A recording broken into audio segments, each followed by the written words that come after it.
Hi, I'm John Barron with Poets and Quants. I'm on the campus of Indiana University on a beautiful sunny day at the Kelley School of Business. We're here to talk about the online MBA experience. You know, there are many of you out there who are considering an MBA and you might not know about the advantages of having an online option. We're here at the Kelley School because Kelley's been a pioneer in this field. Their online MBA program started in 1999. They have nearly 4,500 alums of the program. And in the latest spring quarter, they've had a 28% increase in the intake. About 177 students just joined the program anew. We are going to do 3 panel discussions to explore every aspect of an online experience. The first thing we're going to talk about is the online option a good option for you? How do you know? How do you know what the right fit might be? Our second panel will explore the actual experience. What is it like day to day, week to week, to go through an online MBA? And then finally, we'll talk about career outcomes. What should your expectations be if you get an online MBA compared to a traditional residential MBA? So for our first session, I have 2 terrific guests. I have the Dean of the Kelley School of Business, Idie Kesner. Welcome. Thank you. And I have the Faculty Chair of Kelley Direct and MS programs at Kelley, Ramesh. Thank you, John. Yes. And welcome. Thank you. Thank you. So how do you know, in fact, whether an online MBA would be ideal for you or not? What are some of the things that you should be thinking about? I can take that, and maybe you could fill in. Sure, Idie. I think, first of all, it's very important to know that there are many choices in MBA programs today, and each one is nuanced, and each one has value depending upon the students and the students' needs. And that's true of continuing full-time MBA programs, which have a value and they bring something to students, and it's true of online programs as well. And the way I always like to think about it, and by the way, these buckets that I describe are not completely separate. There could be individuals who can see themselves on the borderline and fit in both. And so they have to do a lot of self-reflection to understand which one is right for them. But if you want to take the big categories or the big differences, the online MBA program provides lots of flexibility.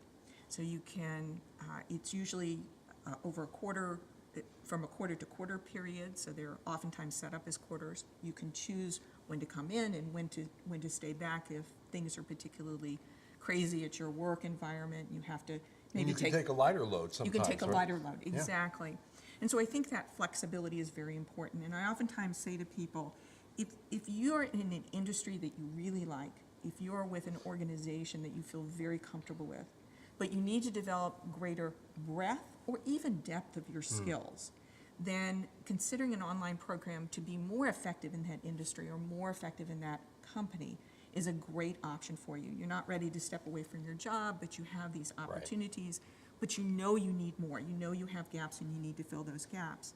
And so today's online programs, and ours in particular, have some of the same benefits that you're going to see in other programs, but you may not be able to take advantage of all of those opportunities like you would in a full-time program. So maybe you can go on one of our international trips that our online students get exposed to. But a full-time student may have the opportunity to go on multiple trips. And the difference would be if you're working simultaneously, obviously you have to step away from your job for periods of time where you might have an intensive study opportunity, whether that's a global opportunity or an immersion opportunity or coming back here for perhaps a residential week. Online students have to choose between those, and they have to make some important choices of which ones are going to enhance their opportunities. Full-time students are usually here without working simultaneously, and they can take advantage of multiple opportunities like that. I would say the bottom line is when I think about what you're doing, I always think about an online program is all about enhancing you. So what I mean by that is enhancing or deepening your skills, filling gaps in your skills, but basically taking those skills and abilities to the next level.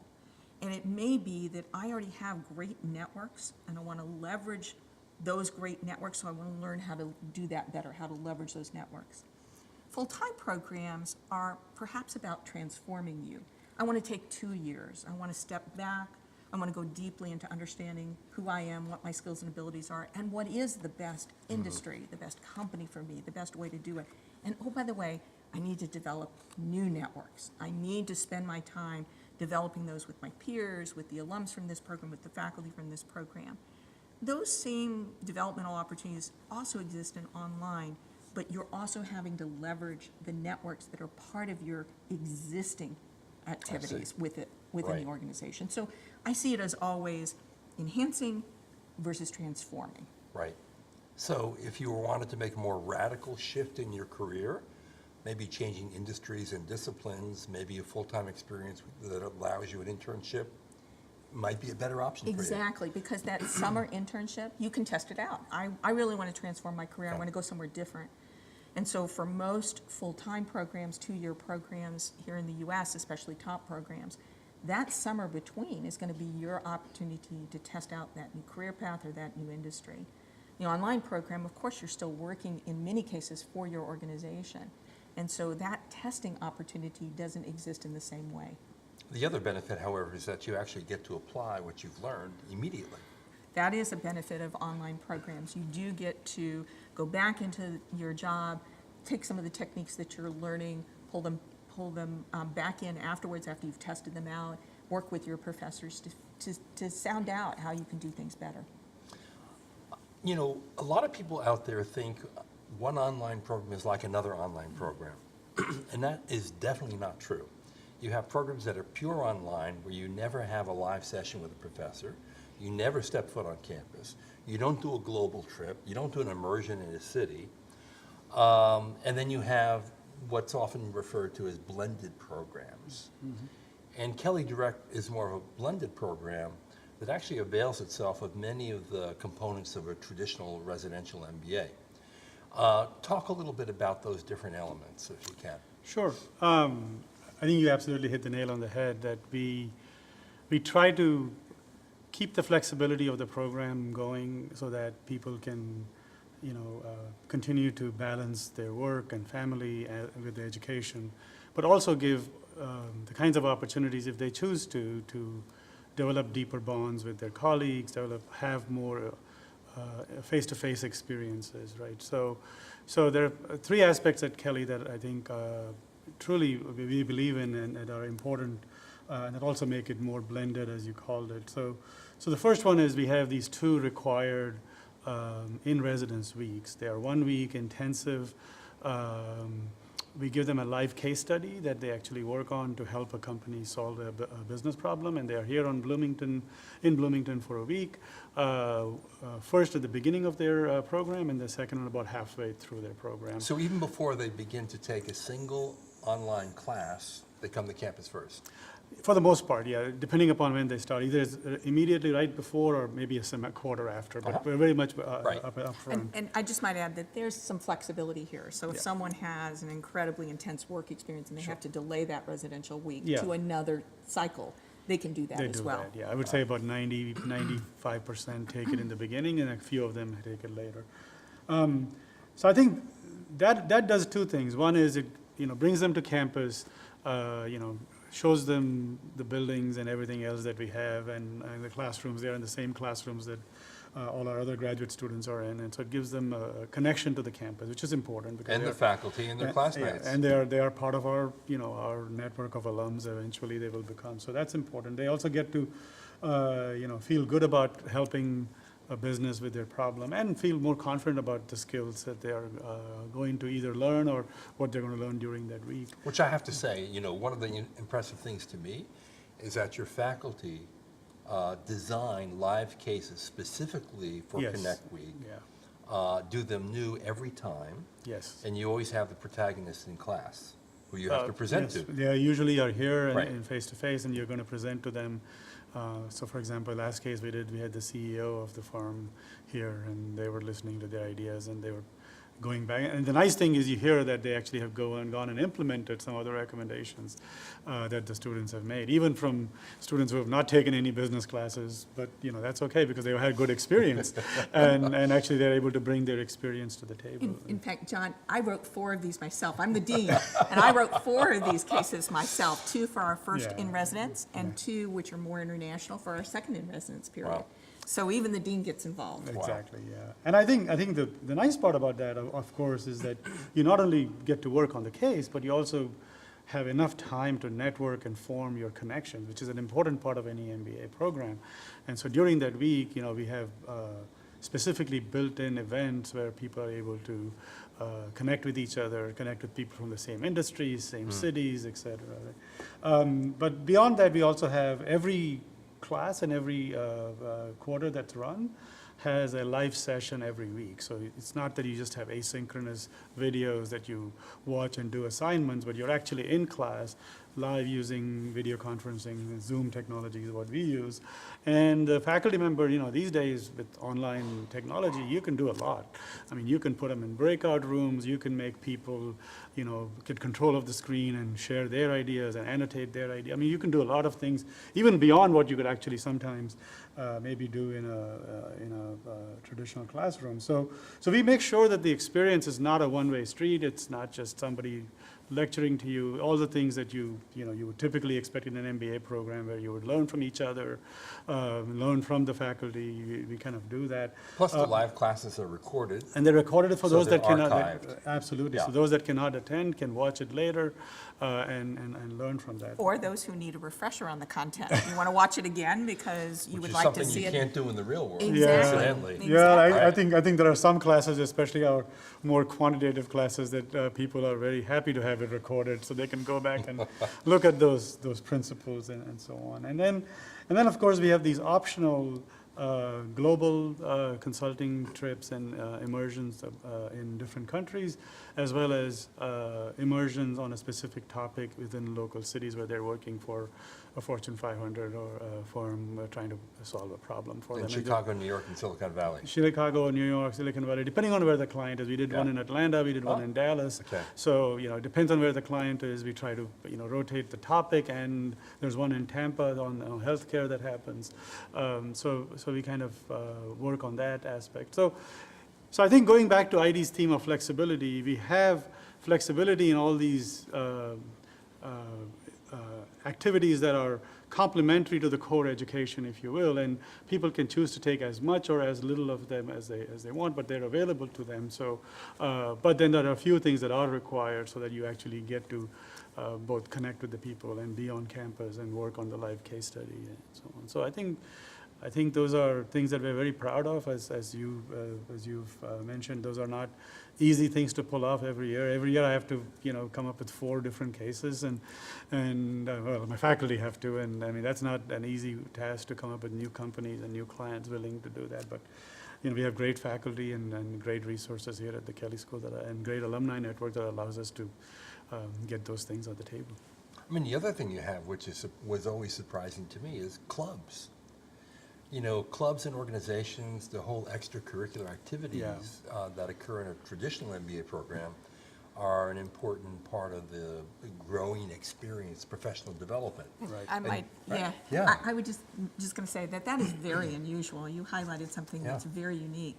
I'm on these accrediting teams as a part of, not just being a part of a dean, but being part of the accrediting body at ACSB. So I get to go around and visit other schools. It's very unusual for an online program to have clubs and organizations for the participants in the program. Mm-hmm. So it's a whole deeper level, different level of networking and of getting to know your school and getting to know your fellow students in the program. No, absolutely. I think, and we have a Student Leadership Association, which is our overall governing body, and then individual clubs in various areas where they bring in guest speakers, where they, try to, for people who want to maybe switch out into a different industry, try to bring some speakers from industry that can talk to them about what it means to work in a particular industry and how do you better prepare yourself for that industry and so on. And we are continuing to invest in that. I think, we have, these are things that not everybody is interested in fully leveraging every dimension of the club. Again, it's an optional experience. But more and more we are finding that as we invest more in it, as we create the right focus for these clubs and organizations, a larger portion of our student body wants to engage in it, both from a contribution perspective and from a utilization perspective. And that's actually one of the pieces that I think is also very interesting about online MBA programs, especially ours, is the diversity of the student body that we have in terms of the industries they come from, the regions of the country they come from, as well as the number of years of work experience they have. So we have people, all the way from the traditional, maybe 3 to 5 years, to people who have 20, 25 years of experience. So I always tell students, some of your peers can also be your mentors. And in classes where they are formed in groups, they have more than a high likelihood of not having people from the same industry be on their team. So the learning from each other piece becomes even more, pronounced, right? Where you have somebody who's maybe in a strategy class who actually is a senior executive and who can not only contribute to the class discussion from their experience, and the others in the class who are a little bit, further, earlier in their career can learn from their experience in addition to the professor. And that's a very amazing aspect. Every time I teach the class, sometimes I just let them, take control, and it's great learning for me as well as a faculty member. So because more like an executive MBA experience. Yeah. John, you started by saying we were one of the oldest programs, which is absolutely true, having started in 1999. And one of the advantages of being what I would call a mature, an older program, is that we've learned a lot along the years. We've been able to tweak the program, advance the program, add features that we know students want, so we have this incredible diversity. I think some of the newer programs haven't had those experiences. They don't know quite yet what pieces to add, which will address their audience needs, their participant needs. Our wealth of experience has allowed us to really advance it and pull on these new features. And so I think the advice you were giving students in advance or people looking at programs in advance is very important. And that is, take a look at the program, understand what the program is. Not every program is the same. Not every program gives you all of these features. If these features are important to you, that needs to be set as a high priority in your decision model. If they're less important to you, obviously, then you would weight them as less important because of that. Let me mention another prominent feature of the program, coaching. Now, coaching has become a very popular attribute of full-time MBA programs, but much less so in an online environment. Explain how you hook up people with career coaches, professional development coaches, mentors in the program. So every student is assigned a career coach in our online MBA program. And so during the first Kelley Connect week, we kick off a piece of that through exposure to our career services offerings and what the coaches will do for you. We replicate something that we have successfully done in our full-time program, which is called Me Inc. We take a version of that and apply it to the online students because it's not exactly the same because the audience is different, but we do a more focused and version of that. And then it continues during their career, or their tenure here in the school. The students can choose to use as much or as little of the career coaching as they want. And usually the students are using it when they realize at a certain point in time that they have a particular career objective they want to achieve. And that's when they start intensively using the career coaching aspects of it. And we're going to hear later from some students. They're going to tell you how their coaches actually help them negotiate better deals with their companies and help them through transitions to different jobs with greater responsibility. Right. And I think again, the career outcome panel will probably tell you more with our leader of the career services here. But I think the coaching is the linchpin because that's the place where the student basically talks to the coach and says, well, this is what I want to achieve out of my MBA program. And because of the nature of the online MBA and the diversity of the population, there's probably, there's not very easy buckets that you can put people into. And so the coach has to work on a more personalized level with them to figure out where they want to go, and who we can leverage from the Kelley School to get them there. So sometimes it might be a strong connection to an alumni that has to be made because they are in a particular region and they want to focus on a particular industry, or they're simply trying to say, well, I'm in this company and I want to make a pitch for this job. How do you help me think about how do I do that? So we help with that dimension. And then an exciting dimension that we have added, and I'll let Idie speak more to it, is we've also invested in a model where closer to where the students are, there are going to be positions that our salespeople are going to try to replicate. Do you want to say a little bit more about that? Sure, Idie? but even before I do that, just to pick up on what you said, the students have evidence of this, but our statistics tell us that about 29, our students have about a 29% growth or increase in their average salary as they're going through the program, and 64% of our students have received a promotion either while they're going through the program or within, 6 months. 6 months of graduation from the program. So there's evidence to indicate that they're getting a lot out of this program and they're leveraging it back in their organizations. To Ramesh's other point, we have a new opportunity where we have people affiliated with our career services program who are acting in a sales capacity in various cities across the U.S. To try and facilitate new job opportunities for students in those locations. And those individuals work on behalf of all of our programs. And so these opportunities are coming along. Oftentimes they come along even during the academic year, not just after the academic year is over, for that some of our full-time students may take advantage of. And so these really are ways that online students can benefit from that process. So you have one in LA, one in Atlanta, one in Boston, one in Bloomington for the entire Midwest, which is pretty incredible. So that's the difference between a pure online MBA program where you sit behind a computer and you have discussion boards and you watch videos, and one where you have coaching, where you have an active career development staff sourcing opportunities for you, where you have global immersions, where you have weekly live classes, where you have in-residence sessions that are a week in length on campus, where you have clubs and organizations.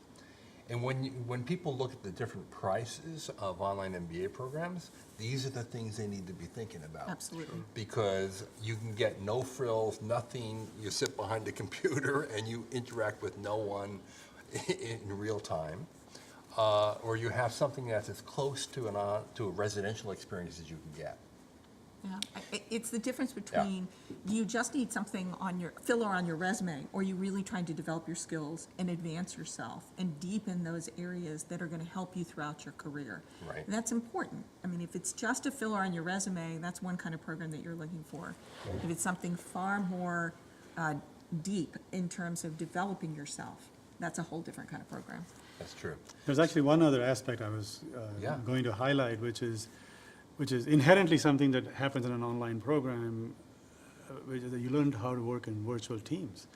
Right? If you look at the world these days, many companies, most companies have either teams that are dispersed around the world, around the country, and working in virtual teams is a necessary skill set. Well, in our program, in every class, we actually have at least some group work, and they have to figure out how to work virtually as a team across time zones, across different constraints for work and family and so on, and figure out how to do it effectively. So a nice side benefit, if you will, is the fact that they come out as great experts in virtual teamwork, and they're ready to hit the workplace where that is almost an expectation nowadays. So That's true. That's a really good point. So what are the most common misperceptions about online MBAs? I'll give you one. I'll start Okay. out. Go ahead, Idie. Great. One of the misperceptions is that recruiters will discount that, will think lesser of an online MBA versus whether it's a part-time MBA or a full-time MBA or some other kind of program. And I think that has been dispelled. Perhaps in the early years that might have been an issue, but they're so popular today. There's so many schools that have entered the online program. There's so many people who've chosen that path. and done well in their organizations, that I think corporate recruiters today recognize that there are many ways to get an MBA, and there can be value in all of those ways, including online. So Yeah. that would be one of my myths. Absolutely, and of course, the other misperception often is that the learning in online MBA cannot be as good as what you would get face to face. And I think that's definitely, as we've talked about before, it depends upon how the online MBA is structured, who's teaching it, how they engage people in the classroom, and what other experiences you have around it. And I would say, with technology becoming better and better, it's very much possible to have similar learning outcomes as any other form of delivery, but it just has to depend upon who is teaching it and how well trained they are in delivering those outcomes. And I'll say, as a faculty member, it actually is harder to teach online because I have to prep more. I have to actually value every single minute of my live session. Not that I don't if I'm in a residential program, but in the online space. And so all of us are more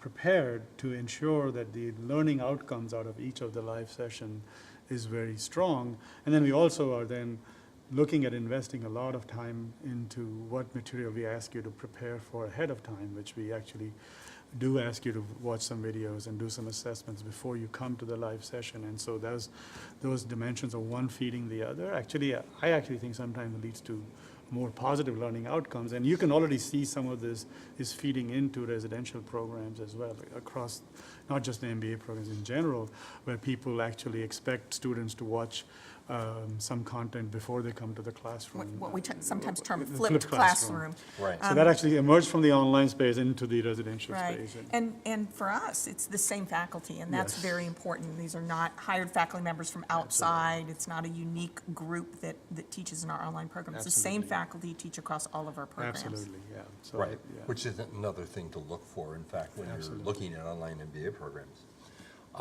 And to your point about employers acknowledging the degree, it turns out that over half of the students in the Kelley Direct program are either fully or partially sponsored by their employers, Right. which surprised me because even in the executive MBA programs, it's now down to 1/3, and here it's well over half. Right. Which is pretty telling to me in terms of the employer perception of the value of the Absolutely. education, right? Yes, yes. Another thing that people think about, and they think that they have to sacrifice when they do an online MBA program, is developing relationships and developing that network with your classmates. Is that, in fact, a sacrifice that has to be made if you choose an online option? Oh, absolutely not. The students can interact with each other. They may be interacting sometimes virtually. Obviously, they interact when they're here in residence for those 2 weeks, or when they're traveling and working on a live case project with their classmates. And that's part of developing those networks and learning how to leverage those networks. I don't find that you have to sacrifice anything in terms of building out a network. I will say that oftentimes I find our Kelley Direct online students are leveraging their existing networks perhaps even more effectively as they go back in the organization. We're teaching them skills to leverage those networks Right. even better. Obviously, when you're here in residence and you have lots of guest speakers and alumni coming back on a regular basis, you're able to leverage that network while you're here. And both groups get to leverage the alumni base. So I don't think you sacrifice very much. It may be the frequency with which you touch that network and how you touch that network, and your need to leverage and learn how to pull back and utilize the network that you're part of in the organization that you're working for at the Right. same time. Yeah. And I think it also obviously depends upon the student, and I would say there are some of our students who are truly focused on ensuring that they get a deeper network out of the program, and so they they tend to take advantage of a lot of the opportunities that we present, whether we have alumni events in cities where they'll come and make sure that they're present in the alumni event. In fact, sometimes our Kelley Direct students are more prominent in many of these alumni events because they are not on campus as often, so they feel like that's one of the ways for them to connect with that. Sure. The other way we facilitate is something we call as Global Connect Night. So this happens on a particular, twice a year, on a particular date in 35 cities last time, I think, across the world, where we basically ask students who are in that city to go to a restaurant or a pub, and we pay for their part of their meal. I believe maybe the full meal. But we make sure they can get there. We give them some incentives to be there. Pizza and beer. We Okay, make that sure the works. incentives are there for them, and actually that's another way they get to both meet with alums as well as current students who are in that city. And I remember that I was in Philadelphia once. I happened to be at a conference, and there were maybe 20 people in that room, Wow. and having forming deep bonds during that time. And of course, they are forming bonds as they are in virtual groups, and they're forming bonds when they're here. So I would agree with Idie. It looks different, I would say. Yeah. That's terrific. Okay, we happen to be here at an opportune time because only last week, Kelley announced a major revision, update to the online MBA experience. At Poets and Quants, we have the story on the homepage. You can check it out. But let's talk about what you changed and why you changed it. Sure. Well, if I were to take it, boil it down to a few key points, the main thing we did is we enhanced the number of electives that would be available to students coming out of the MBA programs. We almost doubled the amount of electives, and we did that by focusing the core content, which is the core business topics, into a integrated core experience. So that's actually something that at Kelley we are very proud of, that many of our programs have an integrated core experience. Your full-time MBA Full-time plus your MBA has- undergraduate. Full-time has it, undergraduate has Yeah. it, even our Master's in Information Systems has an Uh-huh. integrated core, our accounting program has it. So we wanted And what to does it mean to have an integrated core? for So people the who idea don't behind know? an integrated core is, let's say, you're going to take a few topics that are together, where you may not actually know what the connections are between those topics. So let's take the more traditional ones: finance, operations, and marketing, right? So that's going to be a part of an integrated core block in our new curriculum. Well, often, if you don't have an integrated core, you'll be taking finance separately, you'll be taking marketing separately, and ops separately, and you may not actually make the connections between this. Whereas when this is an integrated block, our faculty will probably be able to use cases or use scenarios to kind of say, well, let's look at this problem from both a finance perspective and what are the implications if you make this marketing decision on that particular scenario. And so that allows the students to actually see that these are not siloed functions, that actually, Right. one decision has an impact Right. on the other. And so that's the kind of experience we want to make sure that the students get. Now, I would say that, currently faculty are doing it anyway, but they're probably doing it in 2 different quarters, and the students may not remember, whereas doing it in the same quarter, they'll actually be able to remember that. So that's the second big And piece you're of going the to do that in 3 different blocks. We're going to do it in 3 different blocks because it's an online MBA, and people only take 6 credit hours maximum per quarter. So we're going to have 3 blocks of 6 credit hours each that give you the foundational core in an integrated fashion. So that's one big change. And the second one is we are going to allow you to take up to 27 hours of electives, which is about 50% of the MBA. And that allows you to go deep if you want to, and you can get a major. We traditionally only had 1 major. You could always concentrate and take a lot of classes in one area, but it would not appear on your transcript. But the new major will appear on your transcript, so it'll be more similar to other MBA experiences. And in fact, there's 7 different majors to 7 choose different from. majors, So some right, of the yeah. usual suspects of marketing or finance or Yeah, we have marketing, operations. finance, supply chain management. We Strategic have management. strategic management, entrepreneurship, IT management, and I'm missing one. It'll come to me. And in each of these disciplines, you have at least 10 or more electives. We already have those, and we're Right. going to look at we're going to continue to make sure that those are the right ones to have, and if there's a few that we need to add, we'll add those as well. So. Don't know if you mentioned business analytics. Business analytics, that's the one I missed. That's the Which is biggest, in your Which is one of area. the Which is actually- ones there is today, right? which is one of the hottest topics, yes. That's really Yeah, true. yeah. Yeah. So just wanted Yeah. to sneak that in Yeah. there.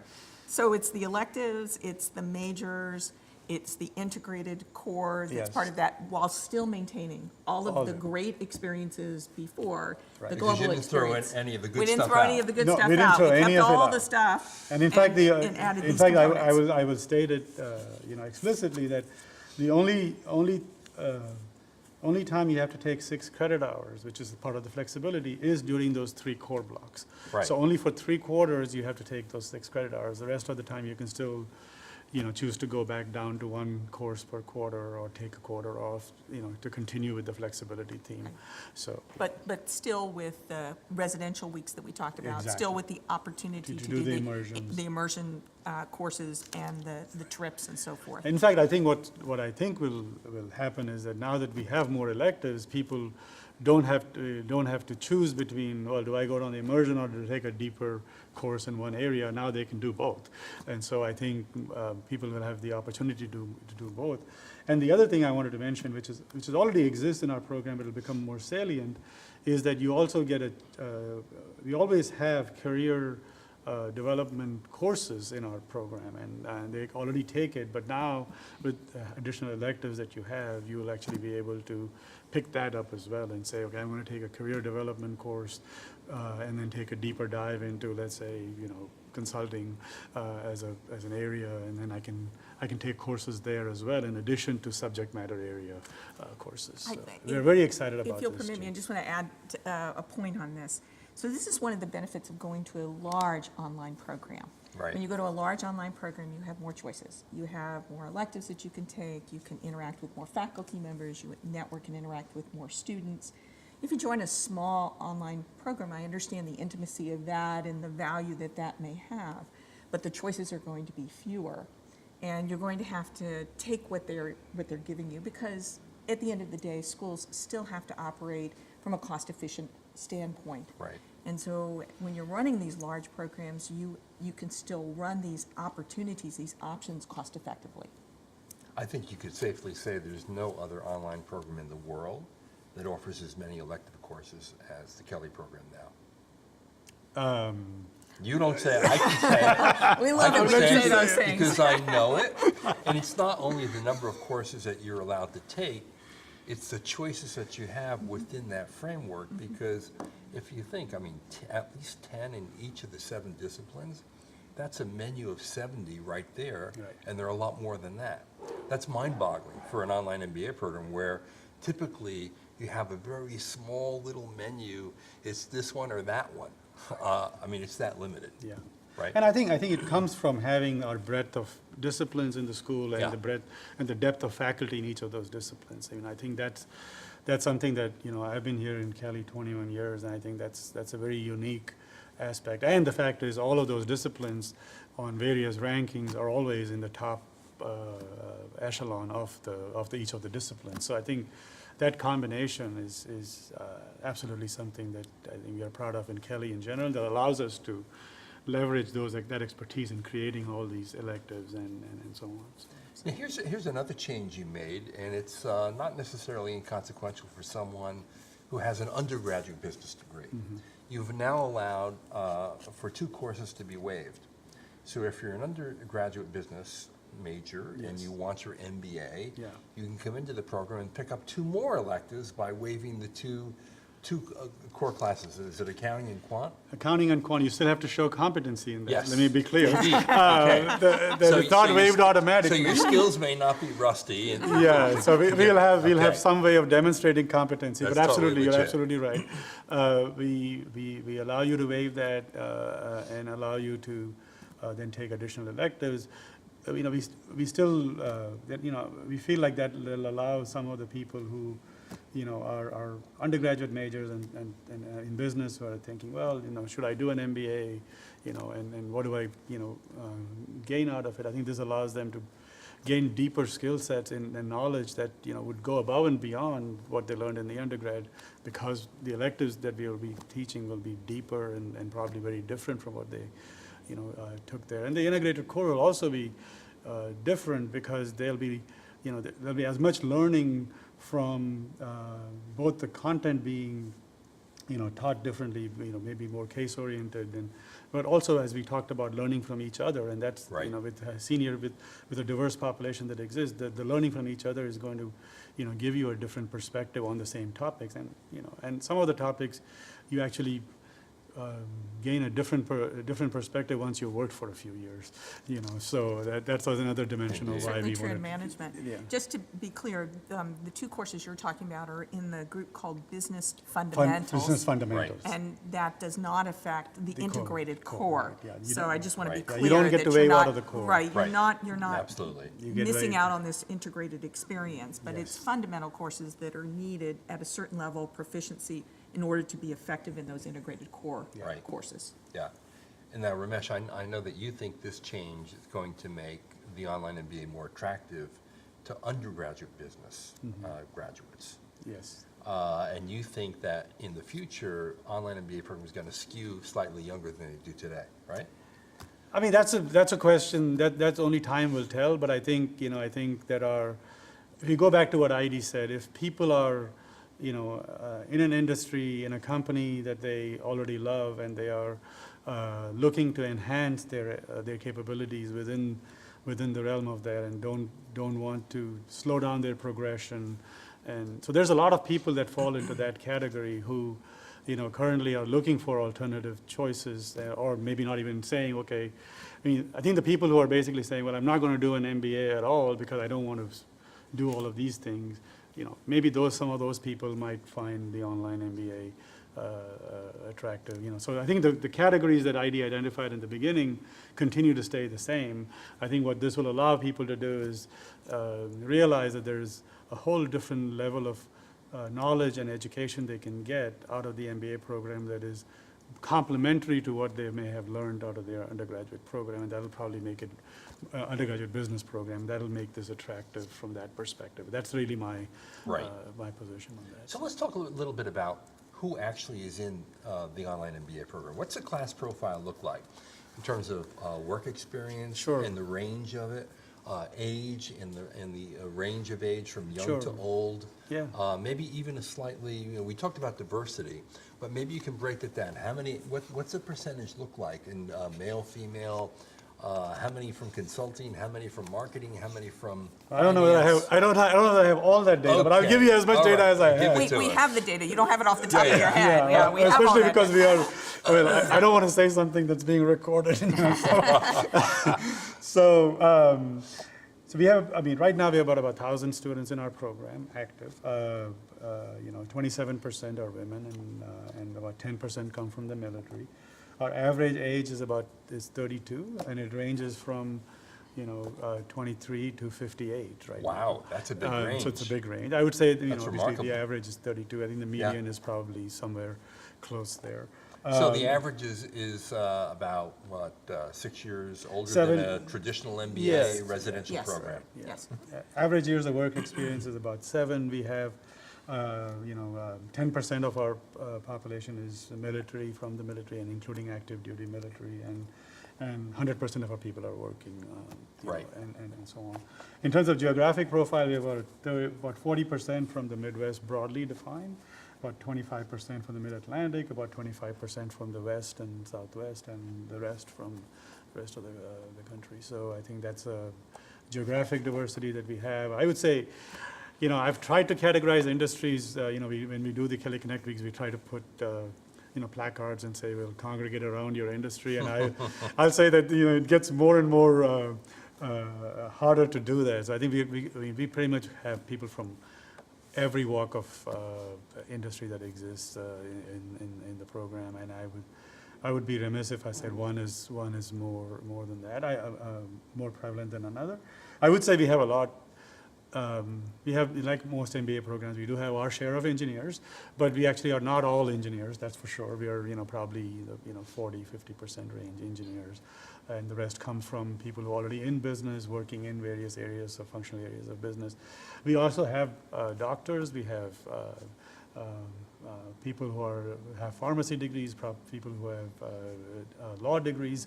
So we have a lot of... Even lawyers? Oh, we have a lot of lawyers, actually. We've had people who've had diplomatic careers. Yeah. We've had a variety of different Yeah. people.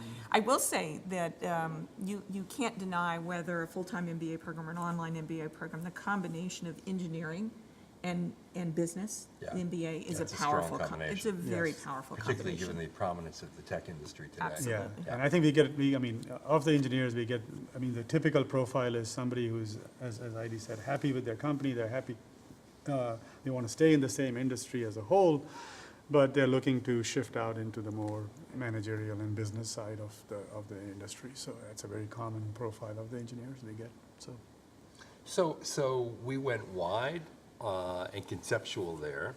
Let's go deep and narrow. Okay. Give me a few success stories. Tell me about some of the students you've had in the program that have actually impressed you with what they've done with the education you gave them. Might want to leave off names because you Yeah. haven't consulted We them don't in want you to advance. necessarily Just identify descriptions. people. Yeah, Yes. yeah. So it can be somewhat generic, right? Absolutely. I think, we have, let's look at, some typical, we'll divide it into two categories. People who have been very successful in getting promotions within their organization and people who have successfully transitioned out from whatever role they were in currently into a different role. So, I was on this Agile trip in India. Might explain Agile. Oh, People may not know sorry, what that Agile is. is our global immersion trip. It's an acronym for Accelerated Global Immersive Leadership Education, Agile. So I was on the trip with India, I had about 20 students with me, and a couple of the success stories from there were very interesting. Somebody who was in a very technical IT role and moved into a product management role in a non-IT company, but very tech-heavy company, as an example, in the West Coast. So that was a very, very typical, traditional, type of outcome that you would expect. Obviously, so that was good. There was somebody who, as you'll see, who has, you'll meet one of them. We have many people who have had specific, like multiple promotions within the 2 years of their career that they were here.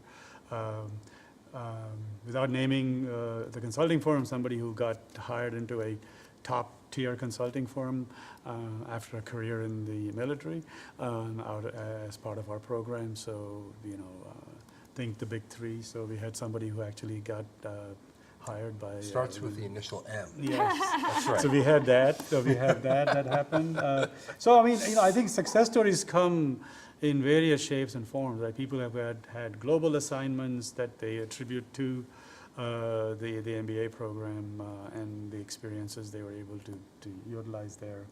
We have someone that I can think of who's in the aerospace industry, still staying in that industry. Yeah. But basically, it had been a while between the undergraduate program, came back for an MBA to deepen skills. Yeah. Because there's a lot that has happened in terms of skill building that's very important for executives today. And an MBA program can be the basis for deepening those skills and making sure that you're continuing your Absolutely. learning progression. And actually, you'll meet one of them as well today who had a similar story where, they deepened their skills and were able to get into either a more deeper role or a broader role with more responsibility. So, Now, many of the people in today's work world are working really hard. There's no coasting anymore. Those jobs years ago where there were layers of management and people sitting around waiting Sure. for the next promotion, those are long gone. So there are probably some people wondering, well, how can I balance a rigorous program with working a demanding job and maybe even have family responsibilities with a wife and children? What do you say to that? Or husband. Yes, absolutely. Absolutely. We want to be clear here. That's really true. I And the think this husband's is. going to be more demanding even than a wife today. I think that's a really great point, but that is one of the things you learn by almost jumping in the deep end. You know, there's this idea The of, time management skills. right, go into it, and what's going to happen is out of necessity, you're going to learn how to balance these things. It may be, you may have a few rough weeks as you sort of sort things out and learn how to live with all of these demands and something added on top of it. But you ultimately learn how to do that. And then after you finish this program, you go back into your organization and you go back with those skills of Right. learning how to balance and learning how to take on even more assignments and more responsibility, which if you aspire to the next level, that's good preparation. Because the jobs don't get easier as you move up. They get more Yeah. demanding and more difficult with more travel and more expectation put on you. And so developing those through this process of jumping in, tackling these assignments and really working hard and learning at the end of it all that you did it, you were successful. It's a real badge of honor for a lot of our students. Yeah. I would say, let me put a little plug in for a little brochure. If you go to our online site, there is a brochure. The reason I'm putting the plug in for that is there are actually some interesting anecdotes of how people are handling their work-life balance in there. But I think if you talk to the majority of our students, they'll say, you know, they allocate a certain amount of time, you know, for the live session that happens during the week. They've, you know, sometimes if they are in a big city where they have public transportation commute, they do a lot of their readings or watching of the video on the public transportation. And, you know, many of them will acknowledge that, yeah, many of their weekends are focused on finishing up the group work. But, you know, I also say that our faculty, since we have been teaching in this format, and you know, and we have knowledge transfer from faculty who've been teaching for a long time to the newer faculty. On our expectations are rigorous, but we make sure that we give them just enough work so that they can get the learning outcomes, but we don't give them work for the sake of work. So so I think we are very reasonable in terms of how we make sure that the learning outcomes happen, and our experience being able to do that allows us to get to the right outcome and not overwhelm the students as well. So I think it's a combination there. Right. So. And just a small piece of this, at the end of the program, we have a graduation ceremony. You'd be surprised how many of our Kelley Direct online students come back and they bring their families and their kids, and everybody comes with them because it's a real celebration. And I walk around to every table and talk to the families, and there'll be mothers and fathers and aunts and uncles and grandparents and spouses and children. Some bring quite large families to this. And I always say, you know, what are you excited about in terms of the next? And sometimes it'll be getting my wife back or getting my husband back. And what they mean by that is this was a sacrifice for all of us, Yeah, but it was a absolutely. sacrifice well worthwhile. Yeah. And so we're looking forward to having a few more hours of the personal time that they can give us, but we recognize the value at the end of it all. That's great. And I think to go back to the flexibility, you do have between 2 and 4 years to finish the program. So I think, you know, you can, if You life can cer- take yeah, you only can- one course a quarter. Or you can even take a whole skip quarter. You quarter, can With the take a exception whole of the quarter. integrated core, yes. That's okay. And even there, you Good have the point. possibility of doing it at, you know, at a later point. So I think that is an important dimension, you know. I think, you know, if life circumstances happen, people will take some time off, or if work circumstances happen. So I think that combination allows them to balance it out, and, you know, and I think everybody that I've talked to, all the students, I think their first quarter, they have to figure out how to do this, and then they get into a nice routine, and they just, work through it, and they get more effective in group work, so then, you know, their efficiency goes up, and they figure it out, so. And the average time it takes to get the degree in the program is a little over 2 years, right? Just over 2 years, 2 Yeah. years and 2 quarters approximately, yeah. So per course, should one expect to spend 10 hours a week doing assignments and readings? Yeah, I would What's- say, what's the I would say average? 8 to 10 hours a week, including. Per course. Per course, including watching the live session. It'll be ebbs and flows, depends on when you have assignments. Not every week you have assignments, so some week you may only have to come to the live session and do some readings, and, you know, and then might be, and, you know, again, I can speak to my class, you know, when I have bigger deliverables, I give them 2 weeks with 2 weekends available to finish things out so that they actually have, but we have a touch point to make sure that they don't, you know, just don't work on the first weekend, so we'll have a touch point to say, well, give me an interim deliverable and it'll get you, Yeah. you know. So yeah, usually, you know, I would say on average 8 to 10 hours a week. Some weeks will be more, some weeks will be less. Sure. And what are exams like online? You know, we all have that image, you shuffle into a classroom and you're timed Yeah. and you I do can- your exam. yeah. What's I it can like give you- in a virtual world? I can give you mine, but Yeah. you'll have to add yours, because every faculty member, chooses to assess students differently, and they may set up something different. Mine is, for a strategy class, is actually reading a case in advance, so you have the case in advance, and then you come online and you answer essay questions that have been posted. Oh. And so it's very much exactly like it would be in a different kind of Yeah. program, with preparation of analysis of a case and response to essay questions. I don't Yeah. know, I think every class is different. Some classes don't have exams. Some classes have just big final deliverables that are integrative across the whole class and much more applied. In some classes, when they have exams, they are timed. You basically open the exam and you have X amount of time to finish it, and then you have to submit it by that time, and Right. and you get to work through it. And usually the types of exams we have, are not those that often it wouldn't matter whether you have materials access or not, because the types of questions are more about learning and then about regurgitating things. So I think Right. so those are all things that we do. But I mean, each exam is different, so. yeah, oftentimes there is an application aspect Yeah, to it. always, yeah. So, for example, if you just read a case, then it might be, show me how the lessons learned from this case might be applied to some of the other cases we've done in this session, or show me how the lessons you've learned apply to your own situation. Right. What lessons are you going to take back, and how has that helped you? And so application becomes a very big part of any MBA program, honestly. If your MBA program is not devoted to the idea of application, then you may not be getting all you can out of it. Right. And how about grades? For the super competitive out there who want to be sure that they're at the top of the class, is there a top of the class in an online environment? Oh, I mean, just like any other program, we have a grade distribution that we recommend to the faculty, and they're expected. So you have a curve?